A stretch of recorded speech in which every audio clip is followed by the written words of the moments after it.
इस वीडियो में हम महाजनपद बौद्ध धर्म जैन धर्म के टॉप 65 एमसीक्यू करेंगे जो एग्ज़ाम में बार बार रिपीट हुए हैं। तो स्वागत है आप सभी का YouTube channel GK sports site में। चैप्टर वाइज एमसीक्यू करने के लिए चैनल से जुड़ जाइए और वीडियो अच्छा लगे तो लाइक कर दीजिएगा। चलिए प्रश्न नंबर 1 से शुरू करते हैं। तो प्रश्न नंबर 1 है आपके स्क्रीन पे कि 16 महाजनपद की सूची उपलब्ध है।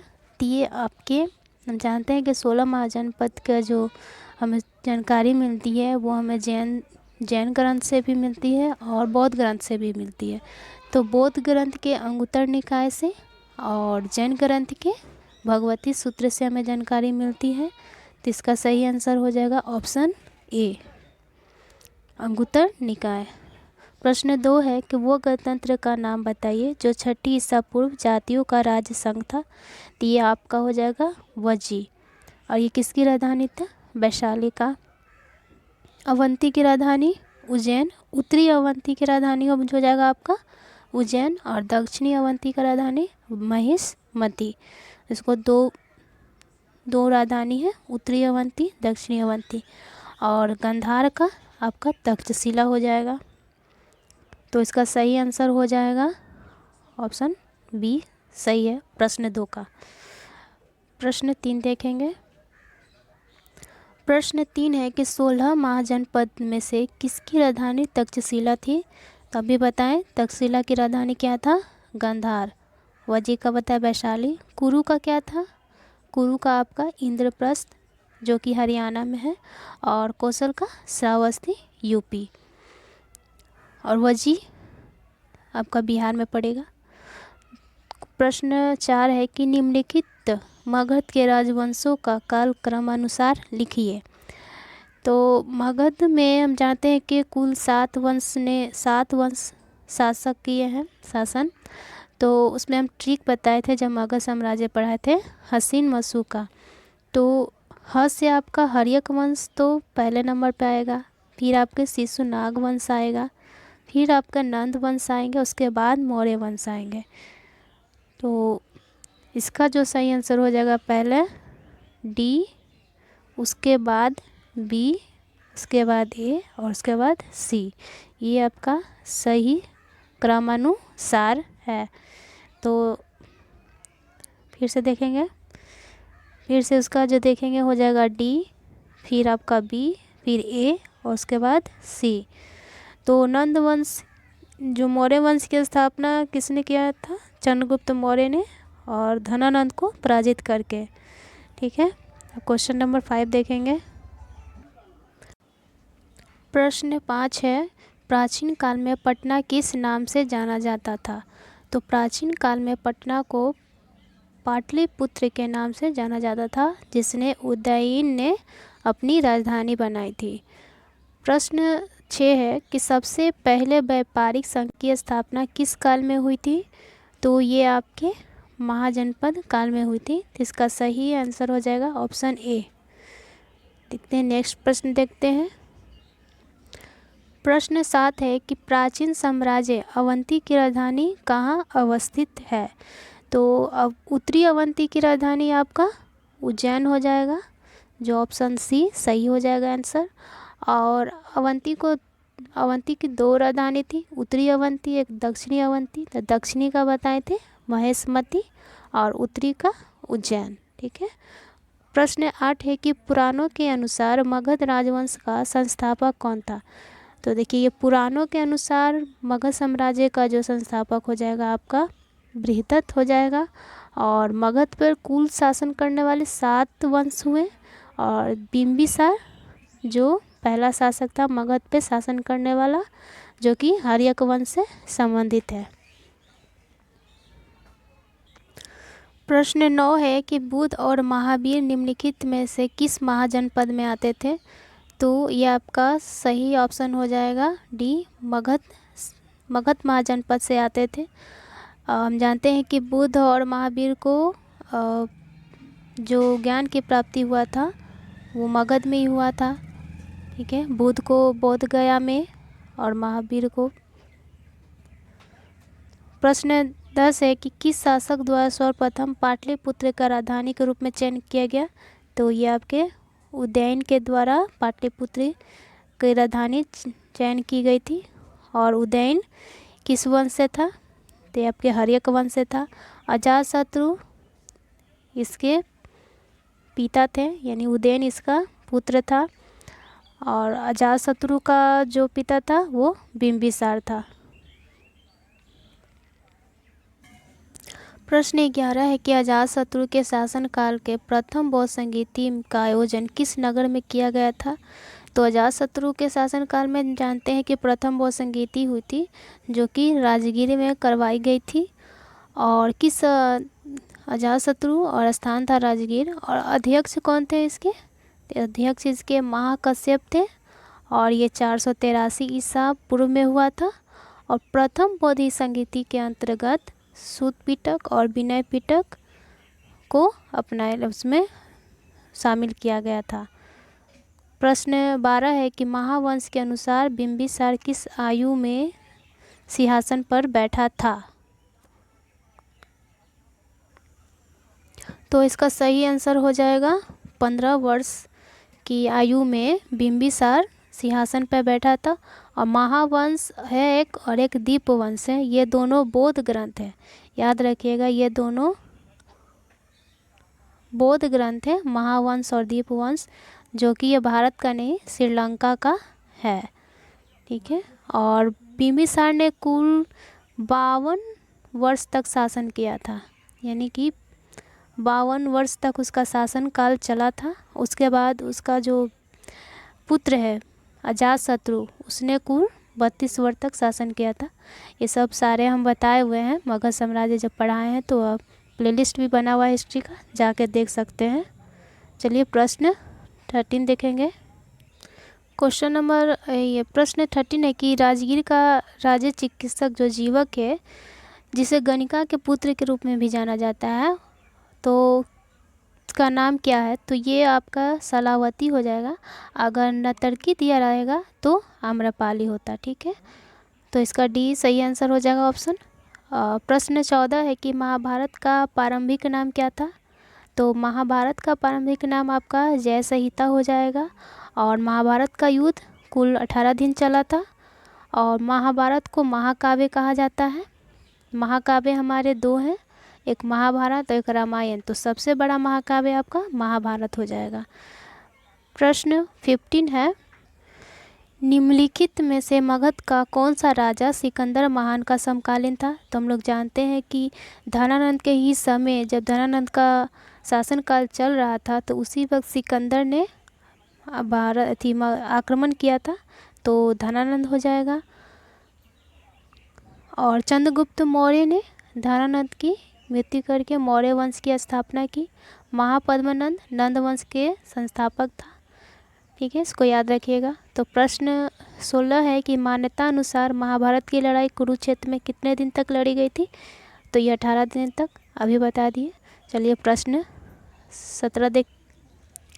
326 ईसा पूर्व उत्तर पश्चिम भारत में सिकंदर का जो आक्रमण हुआ था वो किसके शासनकाल में हुआ था? तो अभी बताइए, नंद वंश के शासनकाल में हुआ था। उस समय जो शासक था धनानंद था। और धनानंद के ही द्वारा जो चाणक्य थे उनका अपमान किया गया था।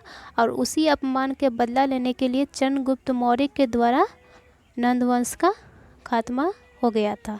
ठीक है, और ये मौर्य वंश की स्थापना किए थे। प्रश्न 18 है कि भारत पे प्रथम बार आक्रमण करने वाला विदेशी कौन था? तो ऐसे देखिए, भारत पे प्रथम बार आक्रमण करने वाले जो विदेशी थे वो ईरानियों थे। लेकिन ईरानियों ऑप्शन में नहीं है, तो सिकंदर हो जाएगा, जो ईरानियों के बाद यूनान आए हुए थे। ठीक है, तो सिकंदर महान हो जाएगा इसका सही आंसर। चलिए प्रश्न देखेंगे 19। प्रश्न 19 है कि निम्नलिखित में से कौन संस्कृत का प्रथम व्याकरणविद था? तो जानते हैं कि प्रथम बार संस्कृत में व्याकरण लिखने का श्रेय किसे जाता है? पाणिनि को जाता है। और कल्हण के द्वारा राजतरंगिणी पुस्तक लिखी गई है, जो कि कश्मीर के इतिहास के बारे में है। और ये लोहार वंश के से हमें जानकारी मिलती है, लोहार वंश का। कालिदास किसको भारत का शेक्सपियर कहा जाता है? तो इसका सही आंसर हो जाएगा आपका ऑप्शन सी, पाणिनि। प्रश्न 20 है कि न्याय सूत्र किसने लिखी है? तो न्याय सूत्र ये गौतम के द्वारा लिखा गया है। कपिल के द्वारा सांख्य दर्शन, इसका सांख्य दर्शन हो जाएगा। चरक कहते हैं, चरक एक चिकित्सक थे जो कनिष्क के दरबार में रहते थे। आप देखेंगे तो इसका सही आंसर हो जाएगा ऑप्शन बी। ठीक है, प्रश्न देखेंगे 21।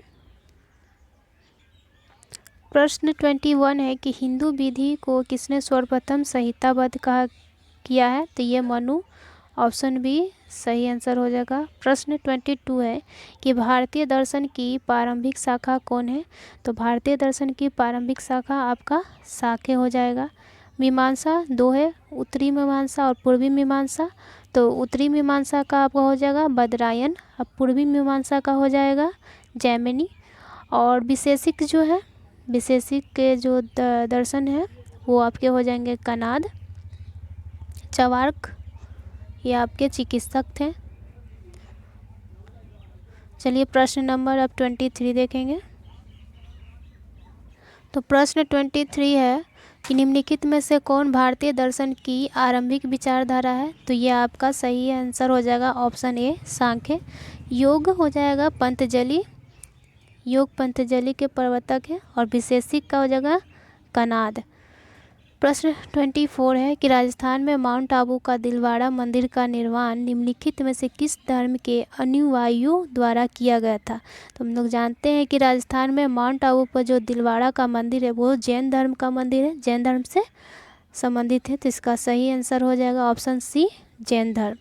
चलिए प्रश्न 25 जो है, प्रश्न 25 है कि महावीर की माता कौन थी? तो महावीर की माता त्रिशला थी, ऑप्शन सी सही आंसर हो जाएगा। और ये चेटक की बहन थी, चेटक की बहन थी।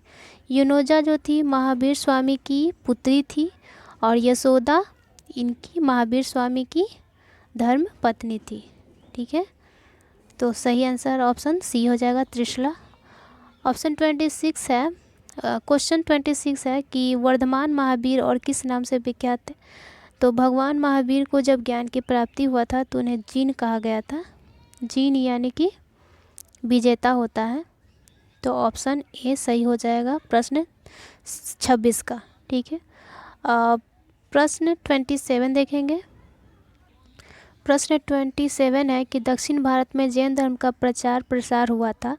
तो ये दक्षिण भारत में जो प्रचार हुआ था जैन धर्म का, ये भरतबाहु के द्वारा हुआ था। जब चंद्रगुप्त मौर्य के शासनकाल में जब 12 वर्ष का मगध में अकाल पड़ गया था तो भरतबाहु के साथ ही चंद्रगुप्त मौर्य दक्षिण भारत आ गए थे। और कर्नाटक के श्रवणबेलगोला में उन्होंने भूखे प्यासे यानी कि संलेखना विधि के द्वारा अपने प्राण को त्याग दिया था। ठीक है, तो इसका सही आंसर हो जाएगा ऑप्शन डी, भरतबाहु। और भरतबाहु क्या थे? दिगंबर थे। प्रश्न 28 है कि निम्नलिखित में से तीसरे तीर्थंकर कौन थे? तो तीसरे तीर्थंकर जो आपके हैं वो आपके हो जाएंगे संभवनाथ, तीसरे तीर्थंकर हैं। और इनका प्रतीक चिन्ह क्या है? संभवनाथ का घोड़ा।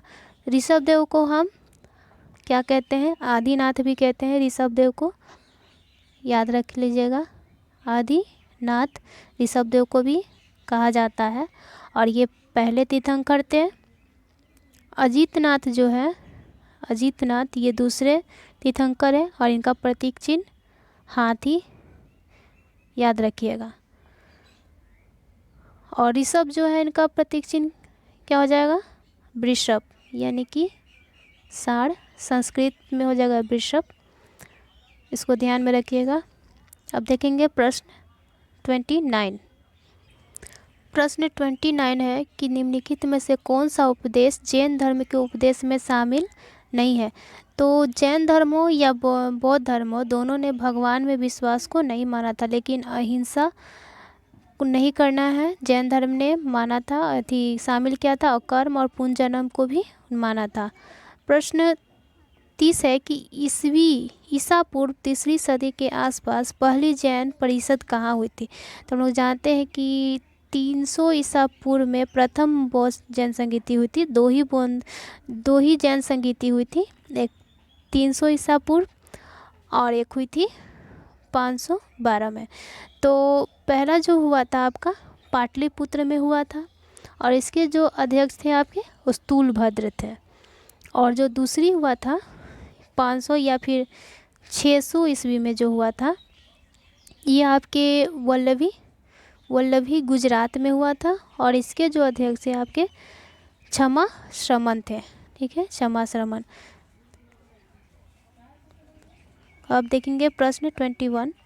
प्रश्न 21 है कि वो स्थान जहाँ महावीर ने पूर्ण आध्यात्मिक ज्ञान यानी कैवल्य प्राप्त किया था। तो ये आपका हो जाएगा सही आंसर ऑप्शन डी, जंबिक ग्राम में। प्रश्न 32 है कि निम्नलिखित में से कौन सा स्थान पार्श्वनाथ से संबंध होने के कारण जैन सिद्ध क्षेत्र माना गया। तो ये आपका समेत शिखर हो जाएगा। हम जानते हैं कि अधिकतर जो तीर्थंकर थे उन्हें समेत शिखर पे ही ज्ञान की प्राप्ति हुई थी। प्रश्न देखेंगे अब 33। प्रश्न 33 है कि सूची 1 सूची 2 से सम्मिलित कीजिए तथा नीचे दिए गए कूट से सही उत्तर चुनिए। तो देखिए ये जो दिया हुआ है आदिनाथ, तो आदिनाथ का प्रतीक चिन्ह क्या है। आदिनाथ को हम लोग ऋषभ देव भी कहते हैं, तो इसका ये हो जाएगा वृषभ यानी कि साढ़। फिर है मलिकनाथ का हो जाएगा आपका जल कलश। तो आदिनाथ का हो जाएगा वृषभ, मलिकनाथ का जल कलश और पार्श्वनाथ का आपका सर्प हो जाएगा और संभवनाथ का अश्व, ये हो जाएगा अश्व। तो मिला लीजिए। तो एक का 1 है यहाँ पे और उसके बाद बी का 4, सी का 3 और डी का 2। तो सही आंसर हो जाएगा इसका 1। चलिए अब प्रश्न देखेंगे 34।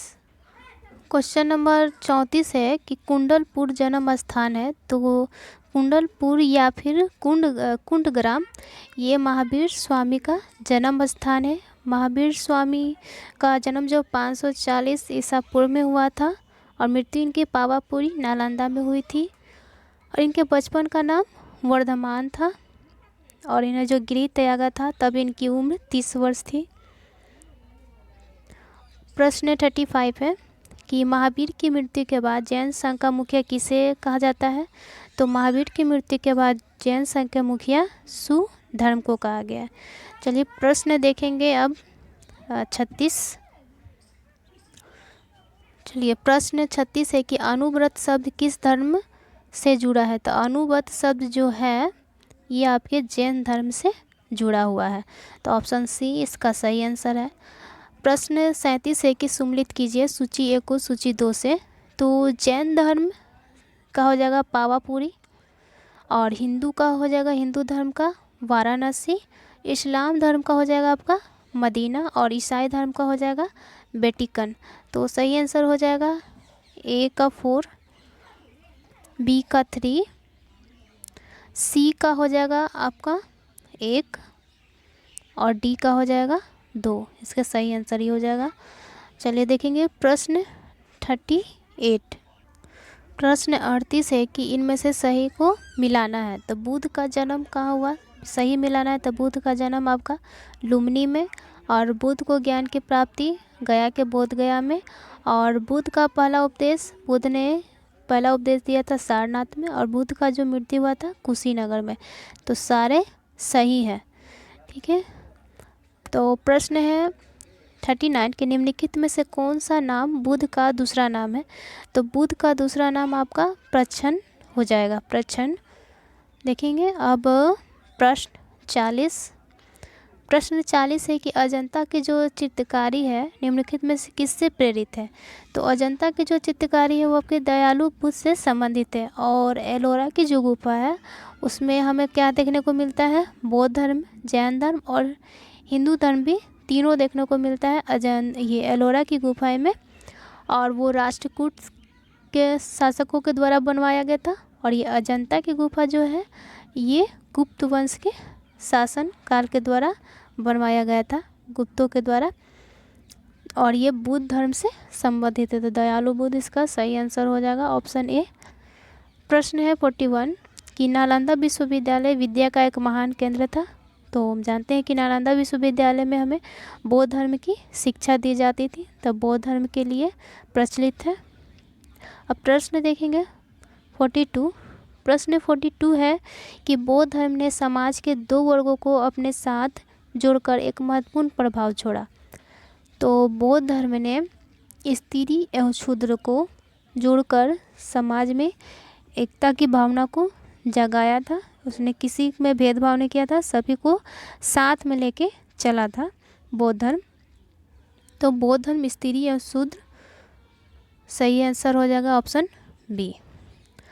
प्रश्न है 43 कि निम्न में से कौन सा एक भारत में लिखित सबसे बड़ा बौद्ध धर्म का ग्रंथ है।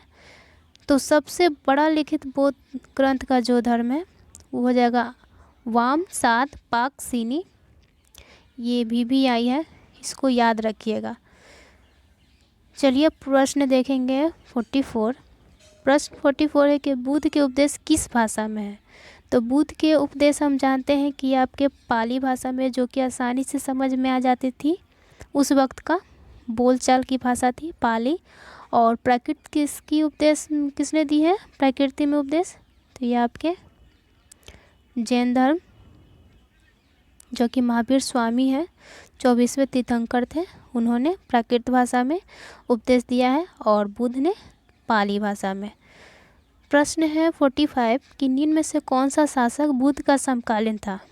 तो वैसे देखें तो अजातशत्रु और बिंबिसार दोनों समकालीन हो सकते हैं, लेकिन अगर इनमें से दोनों रहता या ऑप्शन बी और सी रहता तो दोनों हो सकता था, लेकिन अभी इसका सही आंसर हो जाएगा बी, बिंबिसार। और समकालीन मतलब कहने का मतलब कि जैसे कि हम लोग अभी हैं तो हमने महात्मा गांधी को नहीं देखा है तो वो हमारे समकालीन नहीं हुए, लेकिन हाँ अगर आपके दादा नाना ये सब अगर देखे होंगे तो वो आपके महात्मा गांधी के समकालीन हो सकते हैं। तो उसी तरह बुद्ध का जो समकालीन थे वो आपके बिंबिसार थे। ठीक है, अब देखेंगे प्रश्न 46। प्रश्न है 46 कि बुद्ध के जन्म और उसके पूर्व जन्म की कहानी किस में संकलित है। तो ये आपके जातक कथाएं में संकलित है, तो ऑप्शन डी सही आंसर हो जाएगा। प्रश्न है 47 कि बुद्ध धम्म और संघ मिलकर कहलाते हैं। तो बुद्ध धम्म और संघ मिलकर कहलाते हैं आपके त्रिरत्न, तो ऑप्शन सी सही हो जाएगा।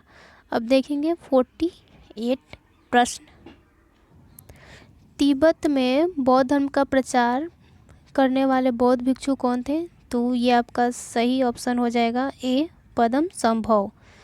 प्रश्न है 49 कि निम्नलिखित में से किस मुद्रा में गौतम बुद्ध ने सारनाथ में अपना पहला उपदेश दिया था। तो ये आपका धर्म चक्र मुद्रा में दिया था, जिसे धर्म चक्र प्रवर्तन कहा जाता है पहला उपदेश को। ठीक है, प्रश्न देखेंगे 51। प्रश्न 50 है कि बौद्ध धर्म महायान और हीनयान में किस शासक के शासन काल के दौरान विभाजित हुआ था। तो ये आपके कनिष्क के शासन काल में महायान और हीनयान अलग हो गए थे चौथी बौद्ध संगीति में। कौन सी? चौथी बौद्ध संगीति जो हुई थी कनिष्क के शासन काल में कश्मीर के कुंडल वन में, उस वक्त महायान और हीनयान दो में विभाजित हो गए थे। और पहली बार उसमें उपाध्यक्ष जो बने थे आपके अश्वघोष को बनाया गया था, अश्वघोष को, और वसुमित्र उसके अध्यक्ष थे, उपाध्यक्ष अश्वघोष थे। ठीक है, क्वेश्चन है 51 कि भगवान बुद्ध की सबसे ऊंची प्रतिमा स्थापित की गई थी। तो ये आपके ऑप्शन सी सही है, बामियान, जो कि अफ़गानिस्तान में पड़ता है। अब वो भगवान की थी, बुद्ध की जो सबसे ऊंची प्रतिमा है उसको अभी नष्ट कर दिया गया है। ठीक है, अब देखेंगे प्रश्न 52। प्रश्न 52 है कि बोध गया में बोधि वृक्ष अपने किस पीढ़ी का है। तो ये आपका सही आंसर हो जाएगा सी, चतुर्थ वंश की है। प्रश्न 53 है कि बोध गया का प्रसिद्ध नगर किसके द्वारा बनवाया गया था? तो ये अशोक के द्वारा बनवाया गया था। ऐसे आप लोग देख लीजिएगा, अजातशत्रु भी हो सकता है। ठीक है, देखिए प्रश्न 54। प्रश्न 54 है कि किसके गणतंत्र बुद्ध ने महापरिनिर्वाण प्राप्त किया था? तो जब भगवान गौतम बुद्ध ने महापरिनिर्वाण प्राप्त किया था तो उस वक्त मौलों का गणतंत्र था और कुशीनगर के श्रावस्ती में महापरिनिर्वाण बुद्ध ने प्राप्त किया था। महापरिनिर्वाण यानी कि मृत्यु। ठीक है, प्रश्न है 55 कि बुद्ध के उपदेश का संग्रह है। तो बुद्ध के उपदेश का जो संग्रह है वो आपके सूत पिटक में मिलता है। बुद्ध के उपदेश का जो संग्रह है वो सूत पिटक में, हम जानते हैं कि 3 पिटक है, सूत पिटक, विनय पिटक और अभिधम पिटक। और पिटक किसे कहते हैं? तो वो पिटक जो है ज्ञान की टोकरी कहलाता है। जब हम बौद्ध धर्म पढ़ाए थे तो उसमें सारे डिटेल से बताए हैं, आप लोग जाकर वीडियो देख सकते हैं। और अभिधम पिटक में क्या है? अभिधम पिटक में आपका दर्शन है, अभिधम पिटक में दर्शन है। और विनय पिटक में प्रवेश के आपके नियम है। देखेंगे प्रश्न 56 है कि इनमें से कौन सा कथन बुद्ध और महावीर के बारे में सही नहीं है? यहाँ ध्यान से रखिएगा, सही नहीं है। तो वर्ण की धारणा के बारे में दोनों के आचरण समान थे, वे दोनों एक ही शताब्दी में जन्मे थे, तो सही है। इनका जो महावीर का जन्म हुआ था 540 BC में और महावीर का जन्म हुआ था गौतम बुद्ध का जन्म हुआ था 563 ईसा पूर्व में, तो एक ही शताब्दी में उनका जन्म हुआ था, ये तो सही है। दोनों ने ही सरल, नैतिक और सादगी भरे जीवन की शिक्षा दी, तो ये सही है। वे दोनों जन्म से क्षत्रिय थे, तो सही है। तो वर्ण की धारणा के बारे में थोड़ा दोनों का अलग था, क्योंकि जैन धर्म में था कि स्त्रियां जो है मोक्ष प्राप्त नहीं कर सकती हैं, ऐसा करके कुछ, और बौद्ध धर्म में था कि स्त्रियां भी मोक्ष प्राप्त कर सकती हैं। तो ये थोड़ा सा दोनों में आचरण अलग था। अब देखेंगे 57 प्रश्न 57 है कि बुद्ध धर्म को प्रोत्साहन देने वाला पहला शाही राज था। तो अब इसका सही आंसर हो जाएगा ऑप्शन सी, अशोक। ठीक है, प्रश्न है 58 की कौन सी परिषद में अभिधम पिटक की रचना हुई थी? तो ये इसको ध्यान में रखिएगा, प्रश्न 58 की कौन सी परिषद में अभिधम पिटक की रचना हुई थी? तो ये आपकी जो तीसरी बौद्ध संगीति हुई थी पाटलिपुत्र में, उसमें अभिधम पिटक की रचना हुई थी। और ध्यान रखिएगा कि प्रथम बौद्ध संगीति जब हुआ था अजातशत्रु के शासनकाल में, तो उस वक्त सूत पिटक और विनय पिटक को जोड़ा गया था। ठीक है, सूत पिटक और विनय पिटक को जोड़ा गया था। तो ऑप्शन बी इसका सही हो जाएगा कि अभिधम पिटक को तीसरी बौद्ध संगीति में पाटलिपुत्र जो हुआ था उसमें जोड़ा गया था। अब देखेंगे प्रश्न 59 है। प्रश्न 59 है कि वे शिक्षक जिसने बुद्ध ने महाभिनिष्क्रमण के बाद पहले ज्ञान की प्राप्ति की थी। तो महाभिनिष्क्रमण क्या हुआ? मतलब जो बुद्ध जो है उन्होंने जो गृह त्यागा था तो उन्हें महाभिनिष्क्रमण कहा गया था। ठीक है, तो इन्होंने जब गृह त्यागा था तो उन्हें ज्ञान की जो प्राप्ति की थी, जो उनके गुरु थे अल्हार कलाम और उदक राजपूत। तो इसको याद रखिएगा, ऑप्शन सी सही हो जाएगा आंसर। चलिए प्रश्न है 60 कि बौद्ध और जैन दोनों ही धर्म विश्वास करते थे। तो दोनों विश्वास क्या? कर्म तथा पुनर्जन्म के सिद्धांत पर विश्वास रखते थे। मृत्यु के पश्चात मोक्ष संभव है, ऐसा तो कुछ दोनों में नहीं था। स्त्री तथा पुरुष दोनों ही मोक्ष की प्राप्ति कर सकते हैं, तो दोनों में तो मतभेद था। जैसे कि जैन धर्म तो मानता था कि स्त्री मोक्ष की प्राप्ति नहीं कर सकता है, जीवन में मध्यम मार्ग सर्वश्रेष्ठ है, ऐसा तो कुछ नहीं था दोनों में। तो दोनों में यही एक सटीक मिलता है कि कर्म तथा पुनर्जन्म को उन्होंने सही माना था, तो ऑप्शन ए सही हो जाएगा। चलिए प्रश्न देखेंगे 61 कि गौतम बुद्ध की माँ किस वंश से संबंधित थी? तो गौतम बुद्ध की जो माँ थी वो कोलीय वंश से संबंधित थी और गौतम बुद्ध शाक्य वंश से संबंधित थे। तो सही आंसर हो जाएगा इसका ऑप्शन डी सही हो जाएगा। प्रश्न है 62 कि बौद्ध संघ में भिक्षुओं के रूप में, यहाँ पे स्त्रियाँ हो जाएगा, स्त्रियाँ कि स्त्री में प्रवेश की अनुमति बौद्ध द्वारा दी गई थी। तो ये आपके वैशाली में दिया गया था। अब देखेंगे प्रश्न 63 है कि बुद्ध ने सर्वाधिक उपदेश दिए थे। तो बुद्ध का जो सर्वाधिक उपदेश श्रावती में उन्होंने दिया था और पहला उपदेश जो दिए थे सारनाथ में। ठीक है, इसको याद रखिएगा। प्रश्न है 64 कि गौतम बुद्ध द्वारा अपने धर्म में दीक्षित किया जाने वाला अंतिम व्यक्ति कौन था। तो ये आपका सुभद्र हो जाएगा सही आंसर। तो ऑप्शन बी सही हो जाएगा। प्रश्न देखेंगे 65 कि बराबर की गुफाएं का उपयोग किसने आश्रम गृह के रूप में किया था। तो ये आजीविकों के लिए बराबर की गुफाएं दान में दी गई थी, जो कि गया में है बराबर की गुफाएं। प्रश्न है 66 कि आजीवक संप्रदाय के संस्थापक थे। तो आजीवक धर्म के जो संप्रदाय के जो संस्थापक है वो आपके मोखली गोसाल। तो सही आंसर हो जाएगा ऑप्शन सी। चलिए अब इस का लास्ट देखेंगे क्वेश्चन 67। तो वासुदेव कृष्ण की पूजा सर्वप्रथम किसने प्रारंभ की। तो ये आपके भागवतों ने की थी वासुदेव की सर्वप्रथम पूजा करना। तो चलिए हमारा यहाँ पे टॉप 65 प्रश्न हमने कंप्लीट कर लिया, जो कि महाजनपद बौद्ध धर्म और जैन धर्म से संबंधित था 65, जो कि एग्ज़ाम में बार बार रिपीट हुए हैं। इसके बाद हम मगध साम्राज्य का MCQ लेके आने वाले हैं। तो चैनल पर बने रहिएगा, चैनल को सब्सक्राइब कर लीजिएगा, दोस्तों में भी शेयर कर दीजिए और अच्छा लगे तो एक लाइक कर दीजिएगा। तो मिलते हैं नेक्स्ट वीडियो में। और इसका हमने चैप्टर वाइज जो हिस्ट्री कर रहे हैं उसका प्लेलिस्ट भी बना हुआ है और MCQ का भी प्लेलिस्ट बना हुआ है, तो जाकर देख सकते हैं। तो चलिए मिलते हैं नेक्स्ट वीडियो में। जय हिंद।